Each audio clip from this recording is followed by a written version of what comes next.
Hello everyone, I welcome you all on this learning platform of teaching goals. उम्मीद है आप सभी लोग बहुत अच्छे होंगे।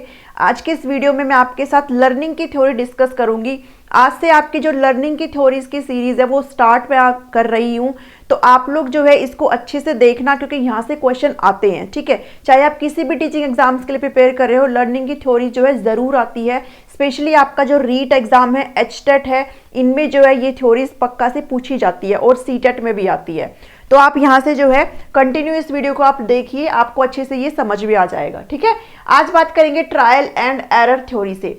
अब इस थ्योरी की अगर बात करूं तो इस थ्योरी के अपने आप में बहुत सारे नाम हैं जो आपको अच्छे से पता होनी चाहिए, और ये जो है एग्जाम में आता है। ठीक है, कि इस थ्योरी के अदर नेम क्या क्या है आपसे पूछ लिया जाता है। सबसे पहले देखिए, जो ट्रायल एंड एरर थ्योरी है वो किसने दी थी? वो थी थॉर्नडाइक ने दी थी। किसने दी थी? एडवर्ड ली थॉर्नडाइक ने ये थ्योरी दी थी। ठीक है, अब ये थॉर्नडाइक कौन थे? ये थे अमेरिकन साइकोलॉजिस्ट थे, अमेरिकन साइकोलॉजिस्ट थे। ठीक है, ये अमेरिकन मनोवैज्ञानिक थे, और ये थे, इनको जो है जनक बोला जाता है कि इसका शैक्षिक मनोविज्ञान का जनक किनको बोला जाता है? आप याद रखेंगे, थॉर्नडाइक को बोला जाता है। ठीक है, मैंने आपको इंटेलिजेंस की सीक्वल्स करवाई हुई है, उसमें जो मैं थ्योरी करवाई है उसमें आपको मैंने बताया होगा कि जो मल्टी फैक्टर थ्योरी है ना, वो किसने दी थी? मल्टी फैक्टर थ्योरी किसने दी थी? वो दी थी थॉर्नडाइक ने। ठीक है, तो ये भी मैं आपको यहाँ से बता देती हूँ। अब इसके नाम अगर मैं देखूँ इस थ्योरी के, तो देखिए, ट्रायल एंड एरर। ट्रायल का मतलब क्या होता है? प्रयास, अभ्यास, और एरर का मतलब क्या होता है? गलतियां। ठीक है, त्रुटि भी आप इसको बोल सकते हो। अभ्यास एवं त्रुटि का सिद्धांत इसको बोला जाता है। प्रयत्न एवं भूल का सिद्धांत भी हम इसको बोल सकते हैं। ठीक है, नेक्स्ट जो इसका नाम है वो है कनेक्शनिज्म की थ्योरी। आपसे पूछा जाता है कि भाई कनेक्शनिज्म की थ्योरी किसने दी थी? तो ये भी थॉर्नडाइक ने दी थी, और ये सेम ही थ्योरी है। ठीक है, संयोजनवाद का सिद्धांत हिंदी में बोलते हैं, बॉन्ड थ्योरी इसको बोला जाता है, संबंधवाद का सिद्धांत, और स्टिमुलस रेस्पॉन्स। एस का मतलब होता है स्टिमुलस, आर का मतलब होता है रेस्पॉन्स, उद्दीपक अनुक्रिया सिद्धांत भी इसको हम बोलते हैं। और अगर आपसे कोई पूछे आवर्ती का सिद्धांत, तो ये भी आपका सेम ही थ्योरी है। ठीक है, तो ये आपके 4 से 5 नेम है, आपको ये अच्छे से पता होनी चाहिए। स्पेशली अगर आप एचटेट की तैयारी कर रहे हो तो आपको ये नाम अच्छे से पता होने चाहिए। ठीक है, अगर बात करूं इस थ्योरी की, तो इस थ्योरी में इन्होंने एक्सपेरिमेंट किया था। पूछा जाता है कि भाई किस साइकोलॉजिस्ट ने किस एनिमल के ऊपर एक्सपेरिमेंट किया था? तो अगर थॉर्नडाइक की बात करो तो थॉर्नडाइक ने किसके ऊपर एक्सपेरिमेंट किया था? इन्होंने अपना एक्सपेरिमेंट किया था कैट के ऊपर। ठीक है, बिल्ली के ऊपर अपना एक्सपेरिमेंट यहाँ पे किया था। मैंने आपको डायग्राम यहाँ पे बना करके दिया है। ठीक है, यहाँ पे हो सकता है ये आपको बिल्ली ना दिखाई दे, कुछ और दिखाई दे, तो आप उसमें मत जाना। ठीक है, लेकिन इसको मान लो, इमेजिन कर लो कि ये क्या है? ये कैट ही है। ठीक है, इसको मान लो। मेरी ड्राइंग इतनी अच्छी नहीं है, बट मैंने फिर भी आपको जो है समझाने की यहाँ पे कोशिश करी है। ठीक है, इन्होंने कहा है कि जो लर्निंग है ना, learning is result of association between stimulus and response. सीखना क्या है? सीखना परिणाम है। किसका परिणाम है? हम एसोसिएशन करते हैं किसके बीच में? स्टिमुलस और रेस्पॉन्स के बीच में। अब स्टिमुलस क्या होता है? स्टिमुलस आप मान लो कि क्या है? स्टिमुलस मान लो कि आपको क्या चाहिए? एक जॉब चाहिए। ठीक है, तो जॉब आपकी क्या है? स्टिमुलस है, एक उद्दीपक है। ठीक है, और इस स्टिमुलस को करने के लिए आप जो प्रतिक्रिया देंगे, आप जो अनुक्रिया करेंगे, वो क्या है? आपकी मेहनत। ठीक है, जो आप हार्डवर्क कर रहे हैं, आप जो पढ़ाई कर रहे हैं, वो क्या है? आपकी अनुक्रिया है। ठीक है, किसको पाने के लिए? इस स्टिमुलस को, इस जॉब को पाने के लिए आप क्या कर रहे हो? मेहनत कर रहे हो। तो स्टिमुलस क्या है? आपका ये जॉब है, और आपकी रिस्पॉन्स जो अनुक्रिया है वो क्या है? आपकी मेहनत। ठीक है, यहां से समझ में आया? ऐसे ही यहां पर जो स्टिमुलस है वो क्या है? यहां पर जो स्टिमुलस है इस एक्सपेरिमेंट में, वो है कौन? क्या? फूड। ठीक है, फूड क्या है? स्टिमुलस है। और ये जो अनुक्रिया है, रिस्पॉन्स क्या है? बिल्ली जो बार बार अटेम्प्ट कर रही है, वो क्या है? इसका रिस्पॉन्स है। ठीक है, इस स्टिमुलस को पाने के लिए बिल्ली क्या कर रही है? बार बार रिस्पॉन्स कर रही है, अनुक्रिया कर रही है। ठीक है, यहां से ऐसे समझ में आया? तो लर्निंग क्या होता है? हम कैसे जो है तालमेल बिठाते हैं, कैसे हम जो रिस्पॉन्स करते हैं किसी भी स्टिमुलस के थ्रू, वो जो सीखना है ना, वही क्या है? आपका इस थ्योरी का मेन बेस है। ठीक है, अभी अगर इस थ्योरी की बात करूं तो इस एक्सपेरिमेंट में इन्होंने क्या किया? इन्होंने एक बिल्ली को लिया, और इस जो बिल्ली है इसको इन्होंने एक बॉक्स में बंद कर दिया। ठीक है, ये कोई बॉक्स है। ठीक है, टैप कर दिया बिल्ली को यहाँ पे, ये दरवाजा है सिर्फ यहाँ से खुलने का। ठीक है, अब ये यहाँ से ओपन नहीं है। ठीक है, तो ये एक दरवाजा है, इसको यहाँ पे जो रस्सी के थ्रू है, ये जो है ये इसका जो है निकल जाएगा ये। ठीक है, अब ये रस्सी यहाँ तक आ रही है, और ये है एक लीवर। जिसको प्रेस करने के साथ ये जो है ऐसे खुल जाएगा और यहाँ से बिल्ली बाहर आ सकती है। ठीक है, तो इन्होंने जो है इस बॉक्स में इस बिल्ली को कर दिया बंद और यहाँ पे इसके सामने रखा टेस्टी खाना। ठीक है, वो खाना जो इसको चाहिए था। अब बिल्ली अंदर, उसको भूख लगेगी तो वो कुछ ना कुछ तो प्रयास करेगी ही, कुछ ना कुछ तो वो कूद फांद इधर उधर करेगी ही। तो उसने क्या किया, जैसे वो इधर उधर कूद रही थी, ठीक है, तो उसका ना एक्सीडेंटली उसका पैर कहाँ पे रखा गया, उसका पैर यहाँ पे संयोगवश यहाँ पे लीवर पे रखा गया और लीवर दबते के साथ ये दरवाजा खुल गया। खुलते के साथ बिल्ली बाहर आ गई, उसने अपना खाना खा लिया। ठीक है, ये इसका फर्स्ट ट्रायल था। अगेन क्या किया थॉर्नडाइक ने फिर से बिल्ली को इसके अंदर बंद कर दिया। अब बिल्ली क्या किया, बिल्ली फिर से इधर उधर कूदने लगी क्योंकि उसको नहीं पता है अभी से कि भाई इस पर अगर मैं पैर रखूंगी तो मैं बाहर आ सकती हूँ। उसने फिर से कूद फांद मचाई। ठीक है, अब फिर से एक्सीडेंटली उसका पैर यहाँ पे थोड़ा उसने प्रयास किया, बहुत सारे अटेम्प्ट उसने दिए और फिर उसका फिर से यहाँ पे पैर रखा गया तो वो फिर से बाहर आ गई, उसने खाना खाया। तीसरी बार उसको फिर थॉर्नडाइक ने यहाँ पे बंद कर दिया।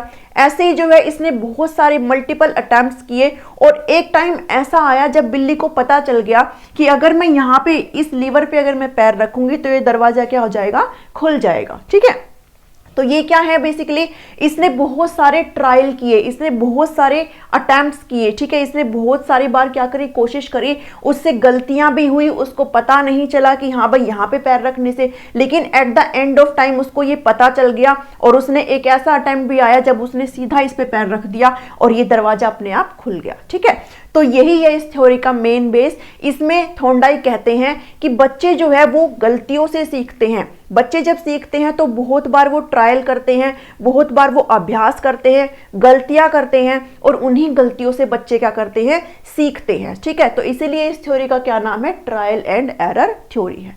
समझ में आया इतना? अब इन्होंने क्या किया है, कुछ लॉज दिए। ठीक है, वो लॉज आप देख लीजिए अच्छे से, वो लॉज क्या है, इंपॉर्टेंट है। इन्होंने प्राइमरी लॉज दिए हैं। प्राइमरी लॉज कितने दिए हैं, कुछ 3 इन्होंने प्राइमरी लॉज दिए हैं।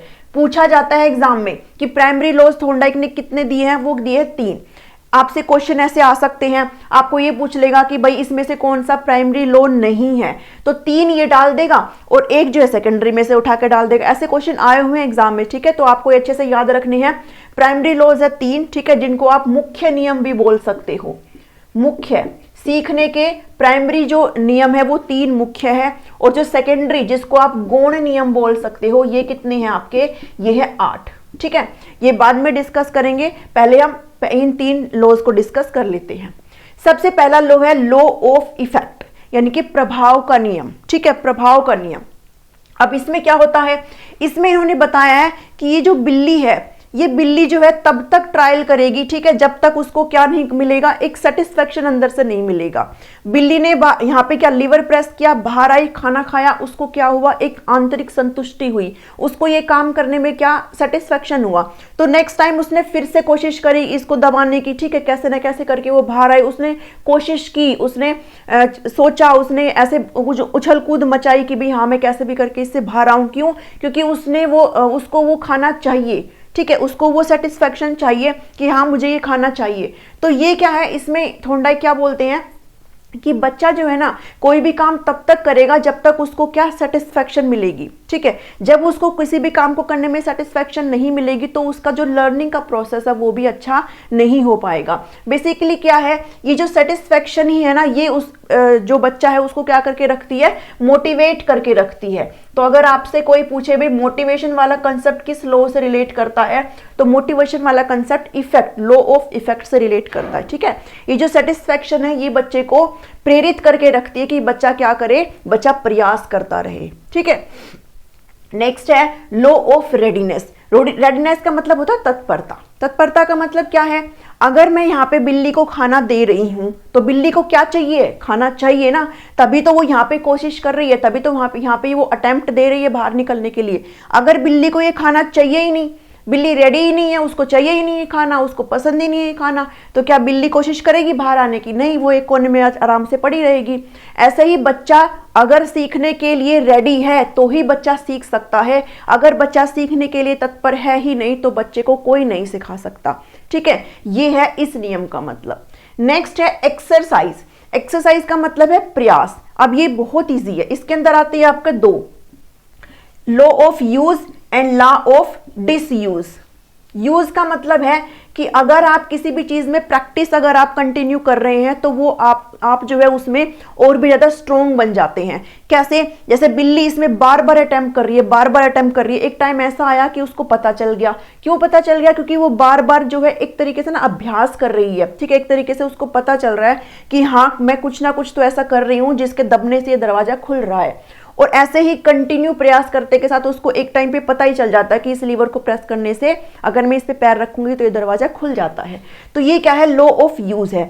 लॉ ऑफ डिसयूज का मतलब है अगर बिल्ली एक ही बार पैर रखे और दोबारा अगर वो पैर कहीं पे चलाए ही ना, अगर वो दोबारा उछल कूद करे ही ना, तो उसको पता ही नहीं चलेगा कि कैसे दरवाजा खुलेगा, क्योंकि उसने क्या नहीं किया, उसने जो नंबर ऑफ अटेम्प्ट्स है वो किए ही नहीं है। ऐसे ही बच्चे की लर्निंग के साथ होता है। अगर बच्चा किसी भी चीज को लगातार जो है प्रयास में लेकर के आ रहा है, अगर प्रैक्टिस में लेकर के आ रहा है, तो वो सीख सकता है। उसके लिए वो अधिगम कैसा है, वो सीखने की प्रक्रिया जो उसकी बहुत इजी हो जाएगी। लेकिन अगर बच्चा जो है उसको लगातार प्रैक्टिस कर ही नहीं रहा है तो बच्चा उसको सीखने में भी थोड़ा सा क्या हो जाएगा, उसके लिए वो डिफिकल्ट हो जाएगा। ठीक है, तो ये थे आपके 3 नियम, प्राइमरी नियम। अब चलिए कुछ सेकेंडरी नियम है, जो 8 नियम थॉर्नडाइक ने बताए हैं, उनको देख लेते हैं। थॉर्नडाइक ने जो सेकेंडरी लॉज दिए हैं, जो गौण जो नियम दिए हैं किसके, इस थ्योरी के, वो है आपके 8। ठीक है, सबसे पहले देख लेते हैं लॉ ऑफ मल्टीपल रेस्पॉन्स, यानी कि बहु अनुक्रिया का नियम। अनुक्रिया हम कब करते हैं, रेस्पॉन्स हम कब करते हैं, किसके लिए करते हैं, किसी भी स्टिमुलस के लिए। ठीक है, स्टिमुलस होगा तभी तो हम रेस्पॉन्स करेंगे। अब यहां पर जो है बिल्ली क्या कर रही है, ये जो स्टिमुलस है उसके सामने जो खाना है उसके लिए बार बार क्या कर रही है, रेस्पॉन्स कर रही है। उसने एक बार रेस्पॉन्स नहीं किया, उसने मल्टीपल रेस्पॉन्स दिए। ठीक है, इसीलिए इसको क्या बोला जाता है, लॉ ऑफ मल्टीपल रेस्पॉन्स। हम किसी भी चीज को अगर सीखते हैं तो उसके लिए बार बार क्या करते हैं, रेस्पॉन्स करते हैं। ठीक है, इसलिए ही ये क्या है, मल्टीपल रेस्पॉन्स, यानी कि बहु अनुक्रिया का नियम है ये। नेक्स्ट है लॉ ऑफ सेट और एटीट्यूड, यानी कि अभिवृत्ति का नियम। इसका मतलब क्या होता है, इसका मतलब यह है कि लर्निंग जो है किसी भी बच्चे में वो तभी अफेक्टिव होगी जब बच्चा उस चीज को करना चाहता हो, बच्चे की जो अभिवृत्ति हो, बच्चे की जो मेंटल सेट है वो उस चीज के लिए हो। बच्चा अगर उसको करना चाह रहा है तभी उसके लिए लर्निंग अफेक्टिव होगी। अब यहाँ पे कैट को अगर ये खाना चाहिए ही नहीं तो क्या वो अटेम्प्ट्स करेगी, नहीं करेगी ना, क्योंकि अब उसका जो एटीट्यूड है, इस बिल्ली का जो है एटीट्यूड है इस खाने को लेने के लिए, इसलिए वो बार बार क्या कर रही है, मल्टीपल रेस्पॉन्स कर रही है यहाँ पे। ठीक है, इसका मतलब है ये कि बच्चे के लिए लर्निंग तभी अफेक्टिव होगी जब बच्चे के पास वो एक एटीट्यूड होगा सीखने का। ठीक है, थर्ड हम लॉ अगर देखें तो लॉ ऑफ एनालॉजी, सादृश्यता का नियम। इनको जो है आप अपने अकॉर्डिंग लिख लेना, मैं आपको जो है अच्छे से इनको एक्सप्लेन कर दे रही हूं। ठीक है, एनालॉजी का मतलब क्या होता है, अब जो पास्ट सिचुएशन है ना, जो भी पास्ट में हमने कुछ भी सीखा है उसका अगर यूज हम नए सिचुएशन में अगर करते हैं ना और अपनी प्रॉब्लम को अगर सॉल्व करते हैं तो वो क्या होता है, लॉ ऑफ एनालॉजी। एग्जाम्पल से समझो, इसी बिल्ली का एग्जाम्पल लेते हैं। इसने फर्स्ट अटेम्प्ट में क्या किया, इधर उधर उछल कूद मचाई और उसका एक्सीडेंटली क्या हुआ, इस लीवर पे पैर रखा गया और ये खुल गया, बाहर आकर के इसने खाना खा लिया। नेक्स्ट टाइम जब इसको बंद किया तो ये कुछ तो अपने दिमाग में सोचेगी कि हाँ मैंने कुछ तो ऐसा किया था, जो कुछ हुआ था, कुछ तो दबा था कि मैं बाहर आई। फिर जब सेकंड टाइम इससे फिर दबेगा, थर्ड टाइम फिर उसको जब अंदर बंद किया जाएगा तो वो फिर से थोड़ा सा अपनी पास्ट चीजों को जो है रिकॉग्नाइज करने की कोशिश करेगी कि मैंने ऐसा क्या किया था। नेक्स्ट टाइम फिर से थोड़ा और रिवाइंड करने की कोशिश करेगी कि हाँ मैंने कुछ तो ऐसा किया था। ऐसे धीरे धीरे ना अपनी जो पीछे की जो पास्ट में जो उसने चीज की थी ना उसका इस्तेमाल कर रही है आगे की प्रॉब्लम के लिए। ठीक है, तो इसी को क्या बोला जाता है, लॉ ऑफ एनालॉजी। ठीक है, पास्ट चीजों का इस्तेमाल करना नई सिचुएशन के लिए। नेक्स्ट है लॉ ऑफ एसोसिएटिंग शिफ्टिंग, साहचर्य स्थानांतरण का नियम। अब इसका मतलब ये होता है कि अगर मैं इस बिल्ली के सामने कोई एक स्टिमुलस दे रही हूं जो है फूड, और बिल्ली क्या कर रही है, रेस्पॉन्स कर रही है। अगर मैं इस स्टिमुलस को चेंज कर दूं और बिल्ली फिर भी सेम रिस्पॉन्स करे ना, तो वो क्या होता है, एसोसिएटिव शिफ्टिंग होता है। कैसे होता है, जैसे मान लो ये एक स्टिमुलस है, ठीक है, क्या, फूड क्या था, स्टिमुलस था, S1 मान लो, इसके लिए उसने क्या किया, रेस्पॉन्स किया। ठीक है, अनुक्रिया करी उसने, ठीक है, वो बाहर आई। अब अगर मैं क्या करूं, जब भी उसके सामने खाना लेकर के आऊं तो मैं एक बेल अगर उसके सामने बजाऊं, ठीक है, जैसे अब मैं उसका एग्जांपल दे रही हूँ, जो आपकी क्लासिकल कंडीशनिंग थ्योरी ना मैं आपको आगे कराऊंगी, उसमें पैवलोव ने भी सेम किया था कुत्ते के साथ, ठीक है। उसका एग्जांपल मैं अभी देती हूँ यहाँ पे। अगर मैं नेक्स्ट टाइम अगर इसके बिल्ली के सामने खाना लाऊंगी तो मैं एक बेल बजाऊंगी पहले, ठीक है। थर्ड टाइम मैं फिर एक बेल बजा करके इसको खाना दूंगी, फोर्थ टाइम मैं फिर से एक बेल बजा के इसको खाना दूंगी, फिफ्थ टाइम अगर मैं खाना ना ला करके सिर्फ एक बेल अगर इसके सामने बजाऊं तो भी बिल्ली बाहर आएगी। क्यों? क्योंकि उसके माइंड में ये हो चुका है कि जब बेल बजेगी ना तो मुझे खाना मिलेगा, यानी कि खाने के साथ साथ बेल भी बज रही है, तो उसने उसको ना रिलेट कर लिया है उसको कि हाँ बेल बज रही है ना तो खाना आएगा ही आएगा, ठीक है। तो यहाँ पे क्या किया मैंने, स्टिमुलस को ही मैंने यहाँ पे चेंज कर दिया, मैंने यहाँ पे बेल ले लिया, लेकिन उसने सेम रिस्पॉन्स किया है, बाहर आई ना वो प्रेस करके, सेम रिस्पॉन्स इसने किया है। तो ये क्या है, ये है लॉ ऑफ एसोसिएटिंग शिफ्टिंग, ठीक है। चाहे स्टिमुलस चेंज हो जाए लेकिन रिस्पॉन्स इसने फिर भी किया है। समझ में आया यहाँ से। नेक्स्ट है प्री पोटेंसी ऑफ एलिमेंट, तत्वों की प्रबलता। अब इसमें क्या है, अब जो बिल्ली है वो रिस्पॉन्ड कर रही है किसके लिए, इस खाने के लिए, स्टिमुलस के लिए, ठीक है, क्योंकि ये इसके लिए क्या है, इंपॉर्टेंट है, ये खाती है। अगर मैं इस फूड की जगह इस बिल्ली के सामने इधर क्या रख दूं, घास रख दूं, क्या ये बिल्ली फिर कोई रिस्पॉन्स करेगी? क्या ये बिल्ली बाहर आने की कोशिश करेगी? नहीं करेगी ना। इसका मतलब क्या है, बिल्ली ने रिस्पॉन्स किया क्योंकि इसके सामने स्टिमुलस था, वो क्या था, इंपॉर्टेंट था, ठीक है। कुछ इंपॉर्टेंट चीजों के लिए ही हम लोग क्या करते हैं, रिस्पॉन्ड करते हैं, अदरवाइज हम लोग क्या करते हैं, नेग्लेक्ट करते हैं। अगर इसके सामने घास रखी जाएगी तो ये क्या आएगी, ये नहीं आएगी, ठीक है। ये इसका मतलब प्री पोटेंसी ऑफ एलिमेंट, यानी कि तत्वों की प्रबलता, कि हमारे सामने जो स्टिमुलस है उसकी हमारे लिए क्या वैल्यू है। अगर वो हमारे लिए वैल्यूएबल है तो हम लोग रिस्पॉन्स करेंगे, अदरवाइज हम लोग उसको नेग्लेक्ट करेंगे, ठीक है। लॉ ऑफ प्राइमेसी, प्राइमेसी का मतलब क्या होता है, प्राइमेसी का मतलब होता है जब हम शुरुआत में कोई भी चीज करना शुरू करते हैं ना तो वो हमें बहुत इजीली क्या होती है, रिमेंबर होती है, और हम उसको बहुत इजीली अंडरस्टैंड करते हैं, ठीक है। प्राइमेसी का मतलब यही होता है। ऐसे बोलते हैं ना कि जो बिगिनिंग में हम कुछ भी करते हैं, स्टार्टिंग किसी भी चीज की होती है वो बहुत अच्छी स्टार्टिंग होनी चाहिए, है ना, क्योंकि लॉ ऑफ प्राइमेसी की जो बिगिनिंग में हम कोई भी चीज करते हैं वो हमारे माइंड में ज्यादा देर तक बना रहता है। लॉ ऑफ रिसेंसी का मतलब होता है हमने रिसेंट में, यानी कि हाल ही में जो कुछ भी सीखा है वो हमारे माइंड में अच्छे से क्या रहता है, मेंटेन रहता है। इसलिए बोलते हैं ना एग्जाम से पहले रिवाइज एक बार जरूर कर लेना चाहिए। क्यों? क्योंकि जब हम एंड में रिसेंटली हमने जो कुछ भी किया वो हमारे माइंड में बना रहता है। लॉ ऑफ पार्शियल एक्टिविटी, इसका मतलब ये होता है कि जब हम बच्चे को टीच करते हैं तो किस में करना चाहिए, हमें पार्ट्स में, यानी कि टुकड़ों में तोड़ करके हमें टीच करना चाहिए, टुकड़ों में। एकदम से बच्चे को सब कुछ नहीं पढ़ाना चाहिए है। कैसे? जैसे मान लो बच्चे को मुझे एडिशन सिखानी है, ठीक है, 379272, ठीक है। जब मैं इसको एडिशन कराऊंगी तो मैं ऐसे एकदम से किसी छोटे बच्चे के सामने पूरा 3 डिजिट का एडिशन थोड़े ना कराऊंगी। पहले मैं उसको 1 डिजिट का एडिशन कराऊंगी, फिर मैं उसको 2 डिजिट का एडिशन कराऊंगी। ऐसे ही मैं क्या करूंगी उसके सामने, ऐसे ही ना इंक्रीज करती जाऊंगी डिजिट को, ठीक है। तो यानी कि बच्चों के सामने ना टुकड़ों में पढ़ाना चाहिए। बच्चे को कभी भी ना एक ही चीज में ना पूरा कंप्लीट नहीं पढ़ा देना चाहिए। अगर टुकड़ों में तोड़ करके पढ़ाएंगे तो बच्चे को क्या आता है, ज्यादा देर तक उसको अच्छे से समझ में आता है, ठीक है। तो ये थे आपके कुछ 8 नियम। आई होप आपको यहाँ से थ्योरी समझ में आई होगी। नेक्स्ट में आपको क्लासिकल कंडीशनिंग थ्योरी करवाऊंगी, ठीक है। अगर वीडियो पसंद आती है तो आप इसको जरूर लाइक करें, चैनल को सब्सक्राइब करें और सभी के साथ इसको जरूर शेयर करें। Thank you, thanks for watching me.